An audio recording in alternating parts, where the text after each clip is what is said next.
Welcome to DennisTechTips. In this video, I am going to show you how to use formulas in Microsoft Word. Not so many people know that it is possible to use formulas for calculation in Microsoft Word, although some know but they don't know how to. So if you are watching this video, probably you belong to one of these categories. So let's get started. Here I am in Microsoft Word and I have a 3x3 table right here with some numbers and a few empty cells that I have to fill up. To do this, OldMe will pull up the calculator in my system and then start adding numbers. But I'm not going to be doing that. Instead, I'm going to be calculating these figures using formulas right here in Microsoft Word. On the first row, I have two cells with the numbers 10 and 20 and an empty cell which I have to fill with the sum of both numbers. So I'm going to place my cursor on the empty cell. Immediately I do that, I see a new ribbon at the top right here. Two ribbons actually. Table Design and Layout. Click on Layout. Within the Layout ribbon, on the right hand of the screen, click on the Formulas button and you get this formula dialog. Or you can use the keyboard shortcuts, alternate letter A and letter O. That is, alternate AO. Don't press them all at once, press them individually. You press the Alt key first, and then press the letter A, and finally the letter O, and you get this formula dialog. Now the formula field is where you type in formulas, and right here you see a default formula. I have the equal sign, the sum function, and in brackets I have left. The values in brackets can change depending on the direction I am summing from. In this case, I am summing from the left hand side of the table, and that is why I have left in brackets. If I am summing from the right hand side, right will be in brackets. If I am summing from the top, above will be in brackets. And if I am summing from the bottom, below will be in brackets.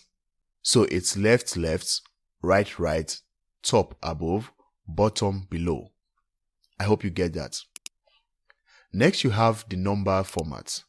Right here is where you choose a format for your answer, whether you want it to be in whole number format, decimal format, or in percentage. And in the paste function field is where you can choose a function. You have and, average, count, defined, false, if, min, max, and many others. I already have my formula in the formula field by default, so I'm going to hit on OK. And there it gives me my answer 30. Next, I'm going to calculate the average of these numbers in the next row. And my answer is going to be right here.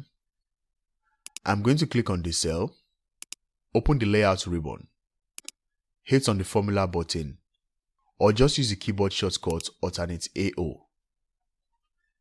I'm calculating for average, so I'm going to clear this formula field, go over to paste function field, select average. I'm calculating from the right hand side, so right will be in brackets. And select a number format if you want. And I click on OK, and I have 25 as my answer. I'm going to add one more row, and I calculate the number of cells above this cell. I'm going to head over to formulas again, and the formula field type in equals, and then the count function, and then in brackets above. And I have 3 as my answer. For my final example, I'm going to remove this 30 from here, and I type it at the bottom. I'm going to open my formula dialog. This time let's multiply these numbers. In the formula field, equals, product, in brackets below, and then OK. And I have 27 as my answer. So that's it. That is how to use formulas in Microsoft Word. Very easy. If you are familiar with using formulas in Microsoft Excel, this shouldn't be a big deal for you at all. Speaking of Excel, if you also want to know how to use formulas in Microsoft Excel, I have a video on this channel that will help you with that. The link is in the description of this video. And you also see the video right here in the end screen.